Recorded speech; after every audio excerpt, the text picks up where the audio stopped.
रायपुर में बाबा के खिलाफ FIR दर्ज करवाया गया है और पटना में भी डॉक्टर्स जो हैं वो हड़ताल पर हैं। बाबा रामदेव जी नहीं है, वो लाला रामदेव।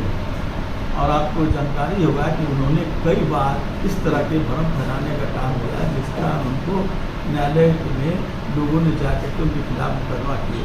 इसके पहले भी वो दलितों के बारे में उनकी जो दृष्टि रही उस पर भी उनको मुकदमा हुआ था। बाद में सरकार और कई लोगों के सहयोग से उनका केस वापस हुआ।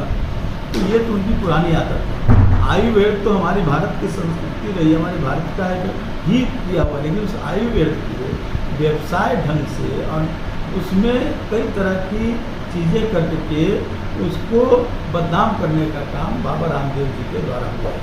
एलोपैथी भी हमारे लिए सबसे महत्वपूर्ण है, होम्योपैथी भी हमारे लिए महत्वपूर्ण है, यूनानी भी हमारे लिए महत्वपूर्ण है, आयुर्वेद भी हमारे लिए महत्वपूर्ण है।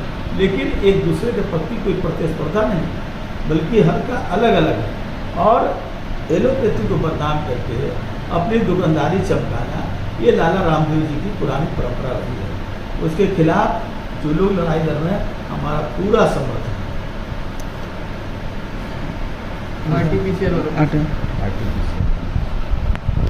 कोरोना से हुए मौत के आंकड़ों में गड़बड़ी के बाद बिहार में अब RT-PCR जांच मतलब घोटाला हुआ है। RT-PCR अभियान को लेकर घोटाला हुआ है। 3 महीने के किराए पर बिहार सरकार ने 5 RT-PCR अभियान को लिया था, जिसका किराया जो है 29 करोड़ रुपये था। लेकिन इससे जुड़े अधिकारी जो है वो ये बताते हैं कि अगर सरकार इसको खुद सेटअप तैयार करवाती इस 5 वैन को, तो उसका खर्चा जो है तो होता वो 10 करोड़ होता। तो ऐसे में सरकार का ये घोटाला सामने आया है। देखिए, जो ये नीतीश कुमार जी जब से भारतीय जनता पार्टी के चंगुल में फंसे हैं, तो भारतीय जनता पार्टी तो शुरू से भ्रष्टाचारी की सब रही है जननी। चाहे वो नीरव मोदी हो, चाहे वो अडानी हो, अंबानी हो, चाहे जो भी लोग नाम ले लें, बैंकों को बेच दिया, रिजर्व बैंक को खस्ता हाल कर दिया। सारे जो हमारे जो पब्लिक सेक्टर के जो सेंटर रहे सबको उन्होंने बेचने की ताकत लगा रहे हैं। अभी आपने देखा होगा कि ये भारत पेट्रोलियम को भी जिसका कीमत है, जितना लाभ दे रहा है, उससे भी कम में वो बेच दिया। तो ये तो काम रहा है भारतीय जनता पार्टी का। और तर्कों के द्वारा और उनके साथ जो गोदी मीडिया है, उनके समर्थन करके और उसको वो लोगों को भ्रमित करने का काम है। मैंने शुरू में ही कहा था कि यहाँ जांच नहीं हो रही है, यहाँ वैक्सीन नहीं लग रहा है। अभी तक वैक्सीन भी 2% लोगों से ज़्यादा बिहार में नहीं लगा है। तो आंकड़ा हमारा नहीं, सरकार का ही आंकड़ा है 2% लोग। और ये लंबा हाँक रहे हैं 1 करोड़ लोगों को हम प्रतिदिन वैक्सीन लगाने का काम करेंगे। अभी आया है कि 6 लाख लोगों को जगह 1 लाख लोगों को ही वैक्सीन लगा। तो उसी तरह से RT-PCR, मुख्यमंत्री जी की वो बात को याद रखिए।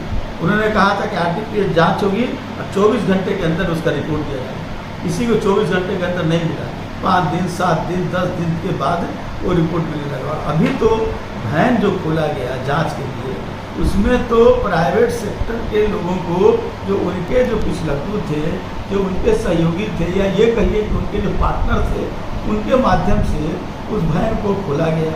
और इसमें बड़ा घोटाला हुआ है। अगर इसको खोला जाए, RT-PCR के सवाल को, वैक्सीन के सवाल को, ऑक्सीजन के सवाल पर, तो बड़ा घोटाला हुआ। ये सरकार घोटालों पर ही जीवित है। एक सर सवाल है कि लगातार जिस तरह से महंगाई बढ़ रहा है, विपक्ष कहीं नहीं दिख रहा। क्या RJD की भी कोई भूमिका इस महंगाई के खिलाफ, कोई आंदोलन या किस तरह का कोई कार्यक्रम हो नहीं रहा है? यानी क्या RJD पूरी तरह से BJP से डर चुकी है? देखिए, महंगाई जो मई में था, अप्रैल में था 4.6 थी और मई में हो गया 6.8 थी। महंगाई, इतना महंगाई दर बढ़ते जा रहा है। पेट्रोल का दाम बढ़ रहा है, आपको डीजल का दाम बढ़ रहा है, सरसों तेल का दाम बढ़ रहा है और महंगाई से आम जनता परेशान है। और राष्ट्रीय जनता दल इसके लिए पूरे रूप से लड़ाई लड़ने के लिए और तमाम विपक्ष पूरे रूप से तैयार है। लेकिन कोरोना काल के कारण जो संकट रहा है, जो डायरेक्टिव रहा है सरकार का, उस प्रोटोकॉल को हमको पालन भी करना है। हम नहीं चाहते हैं कि हमारे आंदोलन से इस तरह का बदनाम करने की साजिश की जाए। हम लोगों ने बेरोजगारी के सवाल पर लड़ाई लड़ा, तब कोरोना के नाम पर हम लोग को बदनाम किया गया। लेकिन हम लोगों ने तो दूरी के साथ, सही के साथ हम लोगों ने लड़ाई लड़ी।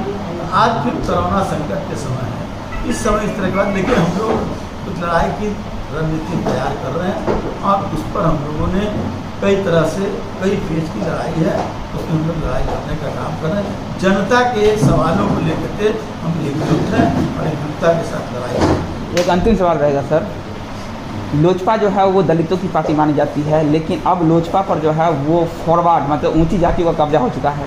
प्रदेश अध्यक्ष राहुल तिवारी को बना दिया गया और पारस गुट ने सूरजभान सिंह को आगे कर दिया, कैसे देखते हैं? देखिए, दलितों की पार्टी, पिछड़ों की पार्टी, गरीबों की पार्टी राष्ट्रीय जनता दल है और उसी के सवाल उठाते रही है। लालू यादव की जब सरकार बनी 1990 में, तो दलितों को ही सवाल को लेकर के, पिछड़ों के सवाल को लेकर के, अकलियतों के सवाल को लेकर के वो लड़ाई लड़ते रहे और उसका उन्होंने को जो बड़े लोग थे उसका खामियाजा भी उनको भुगतना पड़ा।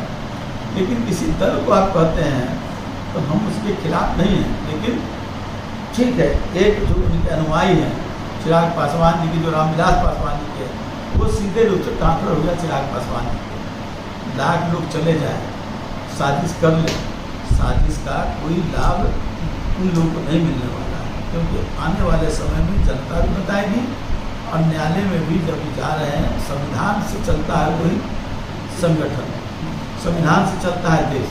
ये लोग तो देश के संविधान में विश्वास नहीं कर रहे हैं, तो दल के संविधान पर कहाँ से विश्वास करेंगे? या तो कहा जनता दल में भी जब हम तो कहा गया कि निकाला है तो हमने संविधान की हवाला दिया था, उसका जवाब जनता दल ने आज तक नहीं दिया। तो यही बात है, ये तो सब लोग का एक गठजोड़ है। वहाँ भी संविधान का धारा है, जो लोजपा जैसा चिराग पासवान जी का प्रेस कॉन्फ्रेंस देख रहे हैं, उन्होंने कहा कि संविधान, लोजपा के संविधान की धारा में नहीं से एक है, कहीं नहीं है कि कोई आदमी का के बैठक बुला सकता है, वो राष्ट्रीय अध्यक्ष बुलाए। और राष्ट्रीय अध्यक्ष जब तक अपने मन के अनुसार या अपने जीवन में तब तक है, तब तक वो ही रहेगा, जैसा उनका संविधान। अब उसके समर्थन, उसका विरोध का अलग सवाल है, लेकिन ये उनका संविधान है। संविधान के ही खिलाफ करने वाले लोग संविधान की पकड़ कैसे कर सकते हैं? और दलित की जहाँ तक बात है तो राष्ट्रीय जनता दल है और हम चिराग पासवान का भी सम्मान करते हैं। दलितों की लड़ाई लड़े और हम लोग सब मिलकर करके इस जो संप्रदाय दिखाने वाले लोग, ये जो दलितों को अवनति करने वाले लोग के खिलाफ लड़ाई करते हैं। आरजेडी का दिल लोजपा के साथ, चिराग के साथ है। आरजेडी के साथ है। जो भी आरजेडी के मूल्यों पर लड़ाई लड़ना चाहेगा उनका हम स्वागत करते हैं। हम मूल्य की लड़ाई लड़ते हैं, विचार की लड़ाई लड़ते हैं और विचारों पर कोई समझौता नहीं करते। जो लोग इस मूल्य के लिए आना चाहेंगे, चाहे कोई हो, वो आए, हम उनका स्वागत करें। तो सर, पेट्रोल डीजल के दाम